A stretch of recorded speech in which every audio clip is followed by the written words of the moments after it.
Bumagsak sa kamay ng batas ang isang bagger matapos mahuli sa sinagawang bypass operation sa Butuan City.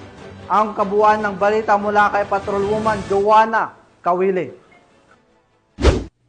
Nahuli sa ikinasang bypass operation ng mga otoridad ang isang bagger ng kilalang grocery store matapos mahuling sangkot umano sa iligal na droga sa barangay Agusan Pequeño, Butuan City. Kinilala ang suspect na si alias Janjan, 26 anyos, binata at residente ng Purok Maabi, Abihon sa nasabing barangay. Ayon sa ulat ng pulisya, kabilang si alias Janjan sa listahan ng mga street level individual o street level drug personality. Nasabat mula sa kanya ang tinatayang 3 gramo ng hinihinalang shabu na may halagang 20,400 pesos. Isinagawa ang operasyon ng mga tauhan ng Station Drug Enforcement Unit at Butuan City Police Station 2 sa pangunguna ni Police Captain Moises Macalulot Jr. Sa ngayon, nasa kustodiya na ng Station 2 ang suspect at nakatakdang sampahan ng kasong paglabag sa Republic Act 9165 o ang Comprehensive Dangerous Drugs Act of 2002. Patuloy ang paalala ng pulisya sa publiko na makipagtulungan sa kampanya kontra iligal na droga upang mapanatili ang kapayapaan at kaligtasan sa komunidad.